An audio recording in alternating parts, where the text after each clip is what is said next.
Crypto ప్రపంచంలో నిశ్శబ్దంగా ఒక పెద్ద మార్పు వచ్చేసింది. చాలా సంవత్సరాలుగా అందరూ ఎదురుచూస్తున్న ఆ క్షణం రానే వచ్చింది.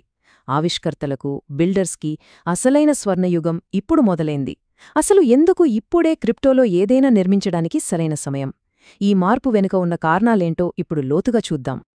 ఈ మాటలో ఉన్న అసలు విషయమేంటంటే, ఇన్నాళ్ళు క్రిప్టోలో ఏదైనా గొప్ప యాప్ కట్టాలంటే చాలా టెక్నికల్ అడ్డంకులుండేవి. కానీ ఇప్పుడు ఆ కథ ముగిసింది. అవసరమైన ఫౌండేషన్, కావాల్సిన టూల్స్ అన్నీ సిద్ధంగా ఉన్నాయి. ఇప్పుడు కావాల్సిందల్లా ఒకటే, అద్భుతమైన ఐడియాలతో ముందుకొచ్చే బిల్డర్స్. సరే, ఇదంతా వినడానికి బాగుంది కానీ చాలామందికొక డౌట్ రావచ్చు. ఇన్ని సంవత్సరాలుగా ఇదే హైప్ కదా, ఇప్పుడు కొత్తగా ఏం మారింది అని. అండ్ అది చాలా సరైన ప్రశ్న. ఈ విశ్లేషణలో మనం సరిగ్గా దీనికే సమాధానం వెతకబోతున్నాం. అసలు మార్పు ఎక్కడ మొదలైందో చూద్దాం రండి. ఈ మార్పుని అర్థం చేసుకోవడానికి ఒక సింపుల్ ఎగ్జాంపుల్ చెప్తాను. మనలో చాలామందికి గుర్తుండే ఉంటుంది కదా, ఒకప్పుడు ఇంటర్నెట్ అంటే ఆ డైలప్ మోడెమ్ సౌండ్, నెమ్మదిగా పేజీలు లోడ్ అవ్వడం, అబ్బా! అలాంటిది బ్రాడ్బ్యాండ్ వచ్చాక అంతా ఎలా మారిపోయిందో. క్రిప్టోలో కూడా ఇప్పుడు సరిగ్గా అలాంటిదే జరిగింది. ఒక రకంగా చెప్పాలంటే క్రిప్టోకి దాని బ్రాడ్బ్యాండ్ మూమెంట్ వచ్చింది. ఇంకొంచెం డీప్గా వెళ్తే దీన్ని మనం ఫిన్టెక్ ఎవల్యూషన్లో చూడొచ్చు. 90స్లో పేపాల్ వచ్చింది. ఆన్లైన్లో డబ్బు పంపడమనేది ఒక కొత్త విషయం. తర్వాత 2010లలో ఉన్న పాత బ్యాంకింగ్ సిస్టమ్ మీదే మంచి మంచి యాప్స్ వచ్చాయి. కానీ ఇప్పుడు మనం ఫిన్టెక్ 3.0లో ఉన్నాం. ఇది జస్ట్ ఒక అప్గ్రేడ్ కాదు, ఇది మొత్తం ఫినాన్షియల్ సిస్టమ్నే మొదటి నుండి, స్క్రాచ్ నుండి క్రిప్టోతో తిరగరాసే ఒక అవకాశం. ఇప్పుడు స్క్రీన్ మీద చూడండి, అసలు కథ మొత్తం ఇక్కడే ఉంది. ఓ 5 ఏళ్ల క్రితం పరిస్థితి ఎలా ఉండేదంటే, ఓ $5 పంపాలంటే దానికి ఫీజు కూడా $5 అయ్యేది. ఎంత దారుణం కదా.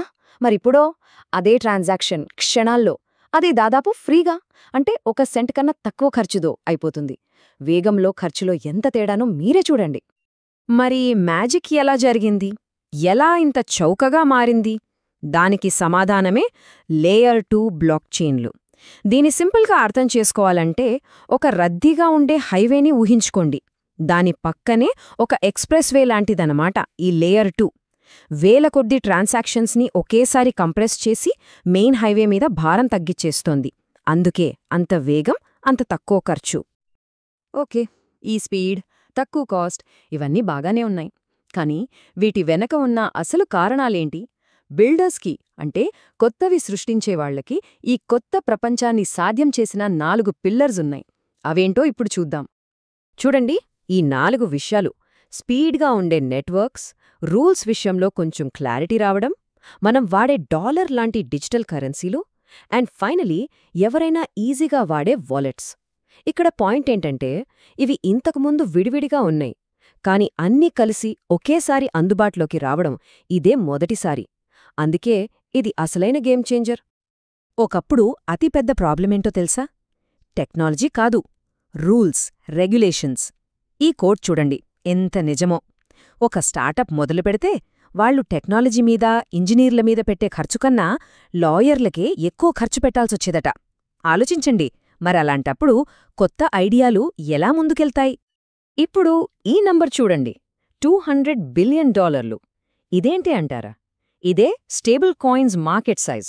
అంటే సుమారు $200 బిలియన్ విలువైన డిజిటల్ మనీ ఇప్పుడు బ్లాక్ చైన్పై రెడీగా ఉంది.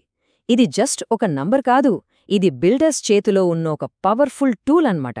దీంతో ఎన్ని కొత్త ఫైనాన్షియల్ ప్రోడక్ట్స్ క్రియేట్ చేయొచ్చు?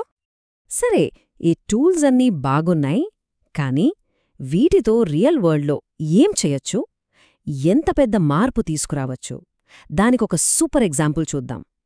దీనివల్ల ఫినాన్షియల్ సిస్టంలో ఎఫిషియన్సీ, అంటే సామర్థ్యం, ఎలా కొన్ని వేల రెట్లు పెరుగుతుందో మీకే అర్థమవుతుంది. ఫస్ట్ పాత పద్ధతిని చూద్దాం. ఇప్పుడు మనం వాడే కామర్స్ లాంటి పేమెంట్ సిస్టమ్స్ చాలా కాంప్లెక్స్గా ఉంటాయి. వాటి వెనుక లక్షల లైన్ల కోడ్ ఉంటుంది. వాటిని మేనేజ్ చేయడానికి పెద్ద పెద్ద టీమ్స్ కావాలి. అదే బ్లాక్ చైన్ పైన, ఆన్ చైన్లో అయితే ఆశ్చర్యంగా ఉంది కదా.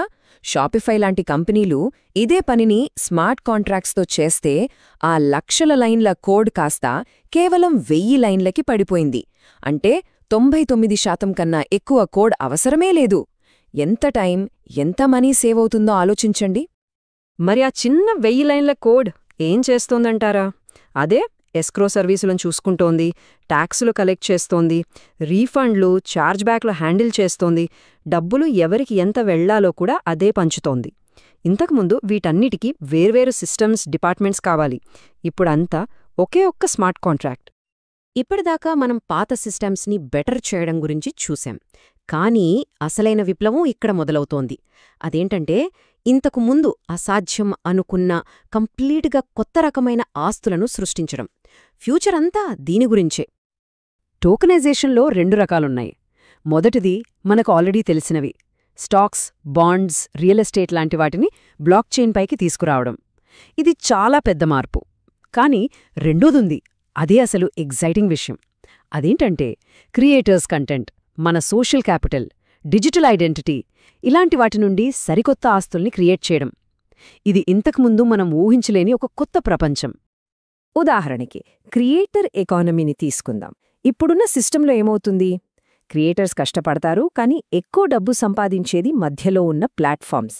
కానీ క్రిప్టో దీన్ని పూర్తిగా మార్చేస్తుంది. క్రియేటర్స్ తమ కంటెంట్కి తామే ఓనర్స్ అవుతారు. వాళ్ల కష్టానికి ప్రతిఫలం నేరుగా వాళ్లకే వెళ్తుంది. అంటే వాళ్ల కంటెంటే వాళ్లకు ఆస్తిగా మారిపోతుందన్నమాట. చివరిగా ఈ ఒక్క ప్రశ్న గురించి ఆలోచిద్దాం. డబ్బు అనేది ఇకపై కేవలం కాగితం కాదు, అదొక సాఫ్ట్వేర్, ప్రోగ్రామ్ చేయగలిగే ఒక సాఫ్ట్వేర్. అలాంటప్పుడు దానితో మనం ఇంకేం నిర్మించగలం? ఎలాంటి అద్భుతాలు సృష్టించగలం? ఈ కొత్త ప్రపంచంలో నెక్స్ట్ బిగ్ థింగ్ ఏమవుతుందో ఊహించడం కూడా కష్టమే. భవిష్యత్తు అనేది ఇప్పుడు బిల్డర్స్ చేతుల్లోనే ఉంది.